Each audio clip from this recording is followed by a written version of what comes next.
सद्गुरुनाथ की जय। श्रृंगार का टुकड़ा कहते हैं, शील का पालन करने से काया का श्रृंगार होता है, तप से श्रील का श्रृंगार होता है।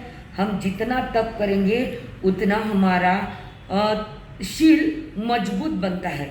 इसलिए शील से काया का श्रृंगार होता है, तप से शील का श्रृंगार होता है, क्षमा से तप का श्रृंगार होता है। क्षमा करना सबसे बड़ा तप है।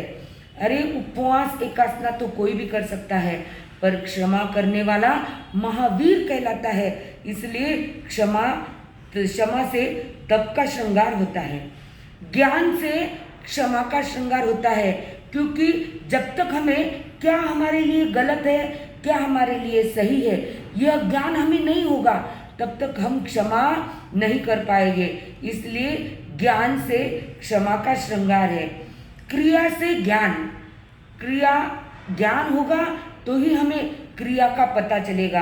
क्रिया से ज्ञान का श्रृंगार होता है, शुभ ध्यान से क्रिया का श्रृंगार होता है, संवर से शुभ ध्यान का श्रृंगार होता है, निर्जरा से संवर का श्रृंगार होता है, अपूर्व करण स्थिति से निर्जरा का श्रृंगार होता है, केवल ज्ञान से अपूर्व करण स्थिति का श्रृंगार होता है, और निर्वाण से केवल ज्ञान का श्रृंगार होता है। इतना सुंदर श्रृंगार जो हमारे लाइफ में परमानेंट सुख देने वाला है, स्थायी सुख देने वाला है।